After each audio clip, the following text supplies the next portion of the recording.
제가 자하 하디드의 작품을 처음 만난 곳이 우리나라라는 것은 좀 감동이었습니다.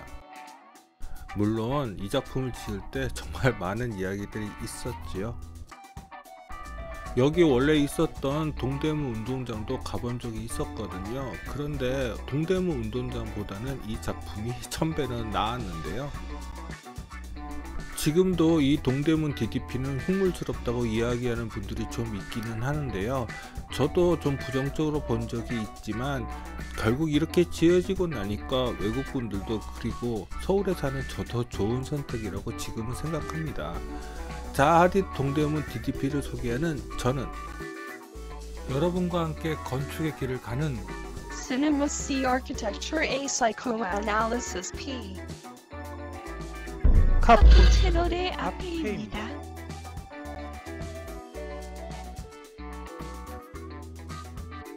동대문 DDP는 과거 한성의 동쪽 끝에 위치하고 있었지만 지금 지도를 보니 서울 북쪽의 중심에 위치하고 있네요. 바로 저기 보이는 게 동대문 DDP입니다. 여기 답사는 직접 동대문 DDP에 주차를 하고 했습니다. 여기 주변에는 몇 년 전만 해도 수많은 외국 관광객들의 필수 관광 코스인 동대문 옷 상가들이 빼곡히 있습니다. 그런데 지금은 어떤지는 잘 모르겠네요. 동대문 DDP라고 부르는 게 맞는 것인지는 모르겠네요. 원래 DDP가 동대문 디자인 플라자의 약자이잖아요. 그리고 너무 거대한 건물이라서 제 능력으로는 이 사진샷을 찍을 수가 없었습니다. 외국인들한테는 서울 중심에 UFO가 착륙했다는 장난 같은 평을 받기는 했지만 삭막한 서울의 건축 속에서 DDP는 큰 의미가 있는 건축이 되어 주었습니다. 전체 사진은 못 찍었지만 그래도 주변 일부 사진은 찍었습니다. 먼저 이쪽 남측 출입구를 가볼까요? 이쪽은 디자인 라이브러리와 연결된 출입구입니다. 그런데 이쪽이 주 출입구는 아닙니다. DDP는 전체 형태도 본체도 특이하지만 서울 중심감에 이렇게 거대한 선큰 가든을 가진 건축은 거의 없을 것입니다. 그럼 선큰 가든을 보러 내려가 보겠습니다. 선큰 가든에서 가장 돋보이는 것은 바로 이 거대한 브릿지이지요. 이 브릿지 아래로 가면 동대문 역사문화공원으로 갈 수 있습니다. 지상층 도로와 DDP를 연결하는 이 브릿지는 규모도 규모이지만 형태도 이전 한국 현대건축에서는 볼 수 없는 파격이 보이지요. 그런데 선큰 가든이 원래 DDP 현장 초안에 있었는지는 잘 모르겠네요.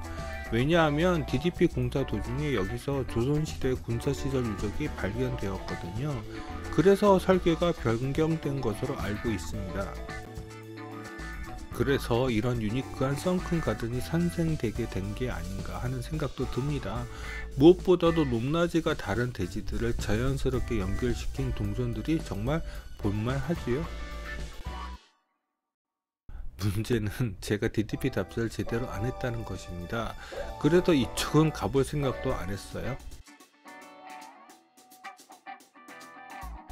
DDP에서 패션쇼가 열릴 때 항상 모델들이 사진 찍는 이 계단 쪽을 가볼 생각도 안 했습니다. 그래서 사진 좀 빌려왔습니다. 나중에 꼭 가보겠습니다. DDP를 사람들이 UFO로 부르는 이유 중 하나가 바로 내부의 조명이 투사되어 외부로 나오는 판넬들을 사용했기 때문입니다.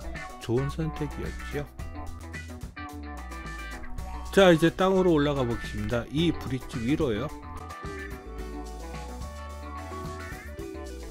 브릿지 위에서 서쪽을 바라본 것입니다. 브릿지 상부의 건물의 몸체인데 그 규모가 정말 크지만 그 사이를 지탱한 것이 아무것도 없네요. 제가 비트라 소방소와 DDP 사이의 자아 작품을 본 적이 없어서요. 그의 작품에 어떻게 이런 대범한 구조까지 활용할 수 있게 되었는지는 잘 모르겠네요. 이제 반대쪽으로 돌아보았습니다. 저쪽이 바로 동대문 역사문화공원이 있지요. 그런데 이날 답사는 저기까지는 가지는 않았습니다. 여기가 아까 전 브릿지 아래 램프 공간입니다. 동선도 잘 계획했지요? 여기 실시 설계를 맡았던 사무 관계자에게 들은 이야기가 있습니다. 이 유선형의 표면 디테일을 설계할 때 정말 고생했다고요. 처음에는 줄눈 없게 계획을 했는데 그건 불가능했다고요.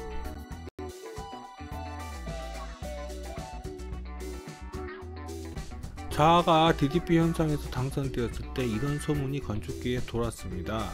원래 이 DDP 디자인 안에는 그녀가 별로 관여를 안 했다는 이야기요. 사실 비트라 소방서랑 너무 다르잖아요. 내부로 들어가 보겠습니다.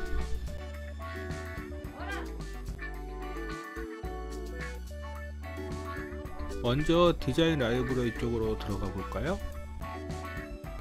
DDP 답사를 갔을 때가 이제 동아시아에서 머물고 있던 K-팝이 막 전세계로 퍼져나가기 시작한 그때였습니다.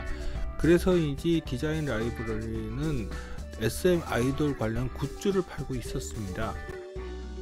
그런데 그 가판대를 치우니까 이 공간의 가치가 더 확실하게 드러나는 것 같네요. 여기 중층 구조도 정말 멋지죠? 하지만 이해도 갑니다. 지금도 한국 전시는 이런 새로운 건축 공간에 제대로 적응을 하지 못하고 있으니까요. 그때는 말할 것도 없지요. 그럼 중층을 한번 올라가 볼까요? 이쪽입니다. 이 계단은 입구에서 가장 가까운 계단입니다. 그 계단 공간을 내려다본 것입니다. 참 난감한 전시 홍보 아이템이네요. 사실 이렇게 센 공간에 어울리는 전시 아이템이 많지는 않지요. 저기가 제가 디자인 라이브러리에서 들어온 입구입니다. 이렇게 정문 입구 쪽에는 계단이 2개 배치되어 있네요. 이쪽은 아까 전 입구에서 반대쪽이고요. 그런데 이렇게 위에서 보니 전시가 좀 너무 많은 것을 넣으려니까 도리어 그게 문제가 된 게 아닐까 싶고요. 그런데 디자인 라이브러리 내부에 들어와서 제일 인상적인 것은 저 외부 창이었습니다. 저걸 외부 창이라고 해야 할까요? 어찌되었건 저렇게 더블 스킨으로 되어 있는 디테일 역시 지금도 한국에서는 보기 힘든 디테일이죠. 다만 안타까운 것은 저 외부 창들의 파사드를 좀 더 창의적으로 했으면 어땠을까 싶습니다. 저렇게 꼭 그리드 형태로 해야 하는 걸까요?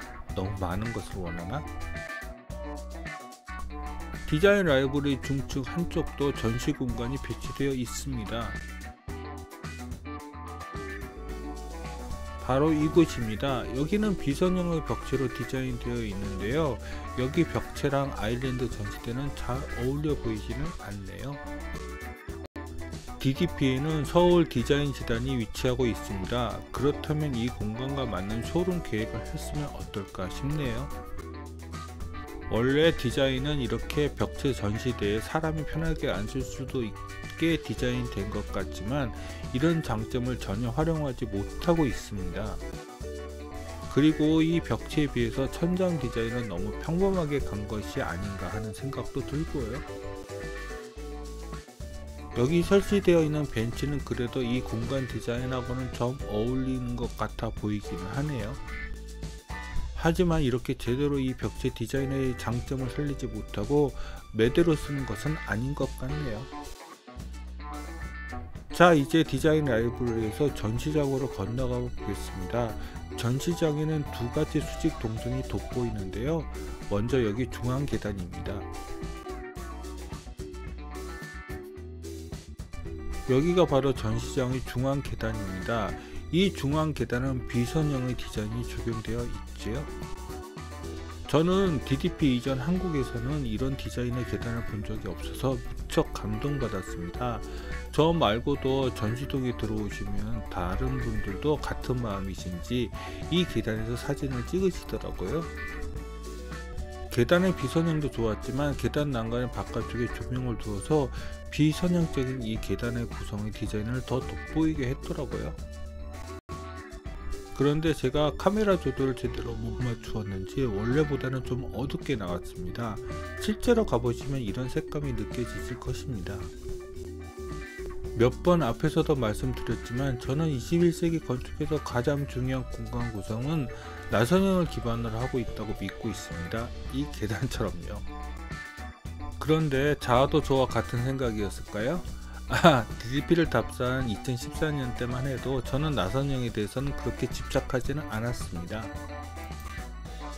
하지만 2014년 이후 해외 답사를 오래 다니면서 세계의 건축들을 돌아다녀 보면서 그런 생각을 하게 되었습니다. 여기 아래 조명은 고장이 난 것 같네요. 지금은 고쳤겠죠? 제가 DDP와 비트라 소방서 말고는 자아의 작품은 하나밖에는 답사를 하지 못했습니다. 그런데 그 건물에서도 이렇게 자유로운 비선형의 수직 동선은 없더라고요. 그래서 DDP는 세계에 내놓아도 자랑할 만한 건축 작품이라고 생각합니다. 다만 이걸 설계한 게 한국 건축가가 아니라는 게 좀 걸리기는 하죠. 좀 더 안타까운 게 있다면 최상층의 중앙계단 부분은 디자인하다가 좀 덜한 것 같다는 정도? 너무 평범해 보이잖아요. 이때 답사 때 저 아래까지 내려가 봐야 했는데 이렇게 위에서 내려다보는 것으로 끝났네요. 정말 다시 한번 가봐야겠어요. 전시동에서 또 볼만한 것은 바로 여기에 있는 비선형의 램프입니다. 이 비선형의 램프는 프랭크 로이드 라이트의 뉴욕 구겐하임에서 영감을 받은 것 같습니다. 그것은 그냥 이동만 하기에는 이 비선형의 램프 공간폭이 무척 넓기 때문입니다. 그래서 이 공간을 활용하여 전시도 할 수 있게 계획을 한 것 같기는 한데요. 제가 갔을 때는 전시는 없었지만 나중에 한번 갈 일이 있어서 여기 전시를 봤습니다. 하지만 전시 디자인이 너무 이 공간과는 안 맞게 되어 있어서 실망이었습니다. 사실 이런 비선형 램프의 전시 디자인을 하는 게 쉬운 일은 아니죠. 비선형의 램프를 타고 계속 올라오면 지붕층으로 나갈 수 있는 3층 홀 공간까지 올라갈 수 있습니다. 여기가 바로 3층 홀 공간입니다. 여기서 나가시면요 바로 이렇게 지붕층 공간이 나옵니다. 이 지붕층을 쭉 따라가시면 다시 동대문 역사문화공원이 나옵니다. 정말 재미있는 동선 계획이지요. 여기서 조금 더 욕심을 내서 전체 지붕 올라갈 수 있게 하면 더 좋았을 텐데요. 하지만 그것까지는 좀 무리겠지요. 한국인들이 안전에 매우 민감하잖아요. 이 정도만 해도 훌륭합니다. 전시동 내부는 이날 답사를 한 날 닫혀 있어서 못 들어갔습니다. 또 들어가지 못한 공간이 바로 컨벤션 홀입니다. 그래서 사진만 구했네요. 여기입니다. 이 공간은 대규모 패션쇼 같은 것이 열리는 것 같은데요. 한번 들어가 보고 싶기는 하네요. 마지막으로 동대문 역사문화관으로 가볼까요? 여기는 여기 조선시대 군사시설 유적에서 출토된 여러 유물들이 전시되어 있습니다. 하지만 여기도 가본 적이 없어서 그냥 이렇게 사진만 구해서 보여드립니다. 이것 말고도 이 지역에서 출토된 여러 유물들과 유적들이 전시되어 있다고 하는데요. 여러분들도 제대로 여기를 한번 보러 가시면 좋겠습니다.